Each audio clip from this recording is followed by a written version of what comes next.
क्या दिलजीत दोसांझ देशद्रोही है? क्या इसके खून में नमक हरामी है? आखिर भाई साहब ऐसी क्या वजह थी कि दिलजीत दोसांझ को इस पाकिस्तानी एक्ट्रेस को अपनी पिक्चर में लेना पड़ा? आज खोलते हैं सारा काला चिट्ठा। दिलजीत दोसांझ और उनकी अपकमिंग पंजाब मूवी सरदार जीत 3 का विरोध तेज होता जा रहा है। सरदार जीत 3 रिलीज होने से पहले ही विवादों में फंस। तो मेरे भाई ये शुभ काम करने से पहले लेते हैं प्रभु का नाम और सब मिलकर बोलेंगे जय श्री राम। जिन लोगों को नहीं पता भी इंटरनेट में क्या चल रहा है तो आपको सीधी जानकारी में बताऊं कि भाई साहब अभी चल क्या रहा है। हमारे दिलजीत दोसांझ दिलजीत पाजी की एक मूवी आती है सरदार जी 3। उसमें मुख्य रूप से एक पाकिस्तानी एक्ट्रेस काम करती है जिसका नाम है हानिया आमिर। अब समझ गए ना? तो अब बात करते हैं वीडियो के मेन मुद्दे में। क्या दिलजीत दोसांझ देशद्रोही है? क्या इसके खून में नमक हरामी है? तो देखो यार भाइयों, आपको 100 की एक बार बताऊं, आपके सामने मैं कुछ बातें रखता हूं, इससे आप खुद डिसाइड कर लोगे कि आखिर में कौन है क्या और कौन क्या नहीं है।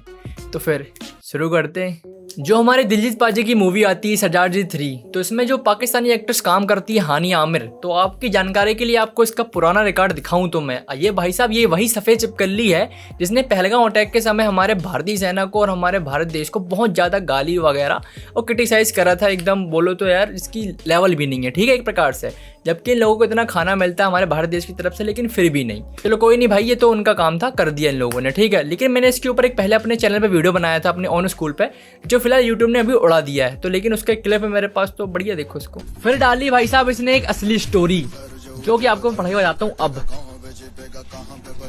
फिर तुम्हारे भाई ने ला चुका भाई साहब पेपर की कटिंग, ठीक है।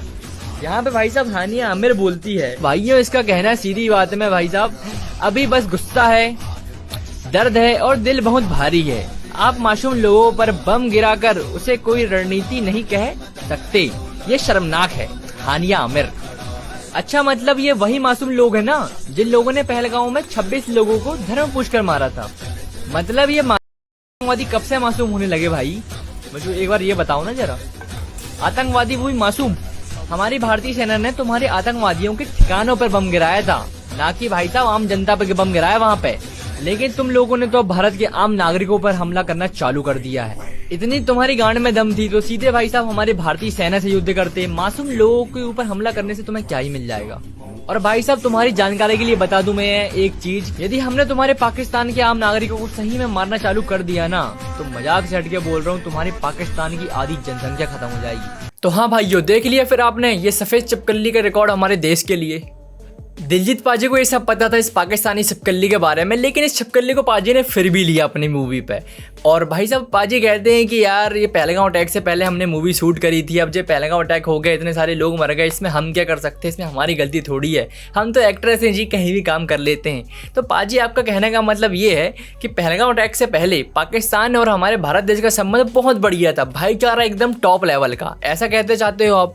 कि फिर आप ऐसा कहना चाहते हो कि हमारे भारत पाकिस्तान की जो सेना है एक दूसरे को बढ़िया भाई साहब खीर खिलाती थी गोलियों की जगह, जनाब बैठिए आप भी खीर खाइए और हमको भी खिलाइए, ऐसा बोलते थे क्या? कोई गोलीबारी नहीं होती थी एक दूसरे के बीच, बढ़िया भाईचारा दोनों देशों में एक नंबर था। नहीं दिलजीत पाजी, मैं सही बोलूँ ना, आप चाहते तो इस पिक्चर से इस सफेद चिपकली को हटा सकते थे, लेकिन आपने नहीं हटाया। अब क्यों नहीं हटाया ये तो आपकी पर्सनल थी, चलो मैं बता देता हूँ भाई क्यों नहीं हटाया। आपने पहलगाम अटैक वगैरह सब देखा था, इसने इस छिपकली ने कितना जहर उगला, और आपने पहलगाम अटैक के समय भी कुछ नहीं बोला था, एकदम चुप हो के बैठे थे बढ़िया तरीके से। अब मुझे पता चल रहा है भाई साहब आपने पहलगाम अटैक के समय कुछ क्यों नहीं बोला। अगर कुछ बोलते मुँह से अपने तो भाई साहब हानिया आमिर बुरा मान जाती ना, फिर उसको आप कैसे पटाते? यही था चक्कर। पाजी ये सब दोगलापन देखकर मुझे एक ही बात याद आती है, रामायण में एक असुर था जिसका नाम सौभाग्य से वही था जो आपका है, लवड़ासुर।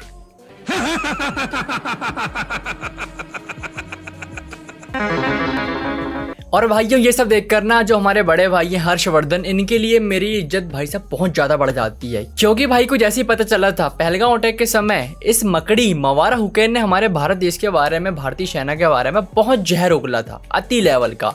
तो भाई ने सीधा साफ 100 शब्दों की एक बात में कह दिया, सनम तेरी कसम की 2 मूवी में यदि ये बंदी रहेगी तो मैं तो काम बिल्कुल नहीं करने वाला हूँ। 100 कहानी की एक बात, क्योंकि मेरे लिए भाई साहब हमारा देश पहले है, ना कि फिल्म पहले है। दिलजीत पाजी, यदि मैं अपना पर्सनल बताऊं ना यार, तो मैं आपके गाने ना बढ़िया सुनता था, आपको बढ़िया प्यार था यार, दिल में ना बहुत इज्जत थी आपके लिए। लेकिन ये सब दोगलापन देख के भाई साहब इज्जत तो खत्म हो ही चुकी है अंदर से। क्योंकि देखो, यदि अब सही में आप देश प्रेम चाहते तो यार उस पिक्चर से वो सफेद कल्ले को निकालने के लिए कोई ज़्यादा बड़ी चीज़ नहीं थी भाई। आप चाहते देश को प्यार करते तो उसको निकाल लेते और दूसरे हीरोइन के लाके बढ़िया सेटअप जमा लेते अपना। लेकिन आपने क्या कहा भाई साहब, नुकसान हो जाएगा, प्रोड्यूसर का बढ़िया पैसा लगा। भाई कैसा कितना पैसा लगा है जो देश के वो बड़ा हो? कोई ज़्यादा पैसा नहीं लगा, ठीक है। आप वैसे इतने अमीर पति बंदे बैठे हो, आपको थोड़ी बहुत नुकसान हो भी जाता ना भाई, तो कोई बड़ी चीज़ नहीं थी आपके लिए वो। लेकिन आपने कहा भाई साहब चलो कोई बात नहीं, इंडिया में बैन होने दो, अपन दूसरे देश में पिक्चर को डालेंगे बढ़िया और पैसा छापेंगे।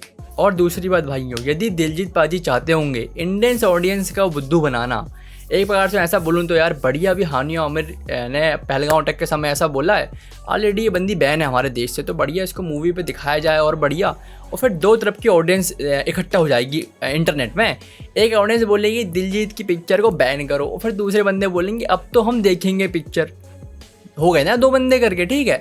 और बाद में बढ़िया दूसरे देश से बढ़िया पैसा छाप के आएंगे और भारत देश में सेंसर बोर्ड में बोलेंगे अरे यार हमने तो जितनी भी हानिया आमिर के सीन था पिक्चर्स है वो सब काट दिया है, अब हमें रिलीज़ होने दो पिक्चर, और बढ़िया तुम रिलीज़ करोगे और यहाँ से भी मोटा पैसा कमा लोगे और जितनी हेट थी सारी ख़त्म कर लोगे। ऐसा सोचते होगे भाई, तो भाई साहब तुमसे बड़ा चूतिया तो कोई है ही नहीं है, क्योंकि तुम सोच रहे हो ना ऐसा कुछ नहीं होने वाला। यदि पाजी आप वापस आओगे यहाँ पे अपनी पिक्चर रिलीज़ करोगे, बढ़िया गालीज खाओगे, मजाक से हट के गालीज खाओगे, ठीक है। इससे ज़्यादा कुछ नहीं होने वाला आपके, क्योंकि देखो बाजी जो करा है आपने भुगतना तो आपको पड़ेगा।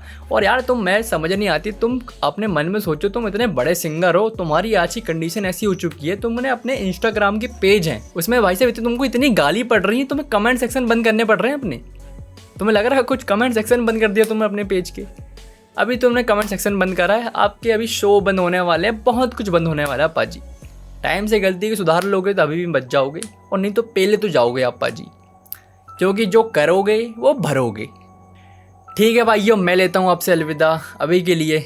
जय हिंद, जय भारत। मिलता हूँ आपको नेक्स्ट धमाकेदार वीडियो के साथ।